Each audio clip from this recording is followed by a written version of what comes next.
Chapter 44. Normally, she had the same feeling when she checks into a room. They all look the same views, coffee, and disappointing menu choices. The bed was always to spec, along with the mattress, duvet, and pillows that offered no surprises. They used one brand of toiletry miniatures that littered the bathroom under the gaze of the similarly configured towels and pointlessly triangulated toilet roll. But today, Isla felt a different vibe running into the room. She chucked her bag on the bed before rushing through the wash and brush up far quicker than she'd normally entertain. She was ready in 10 minutes. Looking around the room, remembering the last time they'd been in a hotel room together when they had nearly kissed, and she wanted to give herself to the darling man who'd made her smile and played such great music. The groundwork had been quickly laid for a lot more, but the call came and Isla was left heartbroken for the first, and so far, only time. Isla had never felt anything that powerful for any other man. She stepped into the lift and had pressed 1 before she noticed that the button had been pressed by the other person in there. Her gaze moved slowly upwards, eventually landing on Steve, whose own nervous pacing had stopped as she entered the small space they now nervously co-inhabited. The doors closed and they smiled, taking a moment to embrace, Steve stooping into the hug with his smaller companion. She moved away first as the lift slowed to its journey's end, not wanting her nosy colleagues jumping to a gossiping conclusion. The thing with Steve was something that was between them, nobody else. If it was a thing, it had been a long time. So, where do we go? At least this time you can drink. To be honest, Steve, I fancy a walk more than boozing. I think we need to get everything out there so we don't have any more surprises. I owe you some answers before we hit New York with you as a legal grown-up, and I want to know what's going on in your world. I think yours will be less complicated, so how about you go first? Steve, please, this isn't something I want to rush through. Last time we met up, we were on the point of taking things much further, and I know I'm not misreading things by saying if you hadn't got that call, we might have had run at things together. We were about to kiss, Steve. Spend the day on a boat together. It doesn't get much more romantic than that. Look, I understand why you dropped everything to run back to England, but I think you owe me some words of explanation. He understood that this had to be a grown-up conversation. His natural attempts to find a more humorous path through a delicate conversation would have to wait. You're right. I'm sorry, Isla. I was trying to keep it light. Let's find somewhere quiet, away from this hotel, but not in the village. How about going to the boathouse by the water? I've walked past it so many times and only ordered a drink. In the meantime, you can tell me about your latest band. Steve held Isla's hand as they took the winding path through Central Park, which meandered up to the low boathouse. He indulgently disappeared into his evocative descriptions of all the irrelevant bits in life, taking as long as he could to delay the personal stuff until they were settled with a drink. He wanted to tell her everything, but didn't know how his news would land. At least this way, when he finally spilled his guts, if she'd had enough of him and didn't want to stick around, this walk would be the memories he'd keep when recalling his last few minutes of happiness with her. Isla might have a partner after all. Following their 3-year hiatus, it was unlikely they'd meet by chance and both of them be in a position to rekindle their spark. Regardless of how excited he was and the affectionate ease which she'd held his hand, Steve suddenly realised that she was holding his hand. This wasn't somebody who was yearning for somebody else. The restaurant was closing in an hour, so they slipped into a table and ordered a drink. The waiting was over. D-Day was here, and it was time for the chat. Isla was first out of the blocks.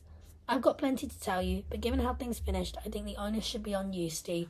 Do you want to start? Fair enough. First of all, Isla, I'm so sorry. For what? Well, truth be told, I'm not really sure, but I feel like sorry is appropriate in this case. And you're right. If I'd not taken the call from Greta, we would have spent an incredible day together. And I've always looked back on that moment and felt I lost out on what could have been a life-changing day for you and me. You don't get many of those in a lifetime, and to let you go was tragic. We always click. We've done it again today. Being with you is meaningful and memorable. There was a silent acknowledgement of the irony, for them both that day had been life-changing, but in a totally different way. And Greta, she's your wife, partner, your what? Hard to say, really. We're certainly not married, and she falls short of the standards you'd expect of a partner. You're not making this easy. What about the baby? I presume you're a father. You want me to give you the potted history? Isla nodded. Steve explained what had happened back before they met in Barbados to the present day, how there had been nothing between Greta and him, so much that he had no real recollection of there being a relationship that warranted a mention. Certainly nothing he was cheating on by spending his time with her, firstly in New York and then Barbados. He felt no guilt about getting close to Isla. And now, she had the history. What about the present, Steve? And now, we are well into the process of breaking up. Amy is the only thing which makes it complicated. So you're broken up or not broken up? It is binary, one or the other. If you ask Greta, she'd say we're broken, and that is how I feel. But I haven't had a chance to pack up and leave the home, or have that final conversation despite the many conversations on the subject. You know that the woman didn't even come to my mum's funeral. Who doesn't come to a family funeral? But even before I saw you earlier today, I had decided that when I get back to England, I would not be walking back into a relationship with her. So, as it stands, I guess we're in the process of breaking up, which technically means... Look, I get it, Steve. You're breaking up. In the process of starting to separate, and there are a bunch of things you need to take care of. But to be clear, Steve, you still live in the same house as the mother of your daughter. That's still quite a big deal. I'm not going back, Isla. I promised myself, and I'm promising you, and that decision is in no way related to you. Before I saw you today, I'd already made that decision. Seeing you has just enforced it for me. I love my daughter, that won't change. But what little life I have with Greta, well, that's truly over. And now that I've laid myself bare, what about you? My story is nowhere near as dramatic as having a 3-year-old daughter. I'm old enough to drink in America. For the last 3 years, I've been enjoying life. I'm working my way up, but promotions don't come as quickly as I'd like. And I'm fitting in guilt trips to see my parents when I must. It's not very rock and roll. So you've not had a reason to run back to England because you've been impregnated by someone you barely know, stuck at the relationship because it seemed like the morally correct thing to do, and 3 years on, you're on the verge of falling apart because you've given it everything and it still isn't enough? Nope. And in case you're in any doubt, I would have come to your mum's funeral, even if I was just your friend. Fancy another drink? Yeah, but not here. They're closing soon and I want to walk some more. This is not how I saw the conversation going. I feel depressed by it all, if I'm honest. Steve slumped back in his chair, deflated by the narration of his own reality. How did you see it going? I'm okay with everything you've told me, but which part of the truth was likely to land differently? I don't know, but I'm glad it's out there. I haven't confided in anybody. My friends see me as holding life together, but they really have no idea. Mainly because I'm embarrassed by myself in this ridiculous situation that I've made every effort to make good. No wonder you're on the verge of a breakdown. It's a wonder your boss hasn't sent you to Barbados again. You dear man, this is normal stuff these days. You've done the right thing. You're a good person. You're a bloody good bloke, Steve. You did what you had to do, stuck at it and gave it your best shot. It hasn't worked and I assume you've been faithful and loyal.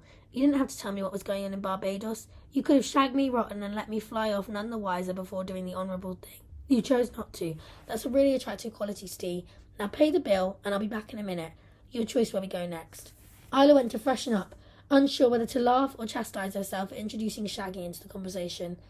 Steve settled the extortionate bill for 2 hot drinks before they walked towards the skyscrapers where there were bars more suited to their returning optimism. Irish bars in New York were open late and many didn't close at all. They found one and took stalls at the quieter end of the bar. Isla, please put me out of my misery. You know everything. Where does that now leave us? Is there any chance of an us? What happens next? Forget everything and look at this through the eyes of somebody who isn't involved. You aren't ready to jump into anything until you've sorted your life out. You need to sort out your domestic shit. In the meantime, we can hang out and slowly figure out where we go once you're free. I've no problem with that at all. Let me get this straight. I need to play this back and there's no point doing it on my own. What you're saying is correct. I'm trying to sort out my domestic life. Yes, you are. And whilst I do so, we can hang out. If you want to, yes, we can. And once I do sort myself out, we can look at moving forward and potentially starting something together. That's pretty much captured what I was saying.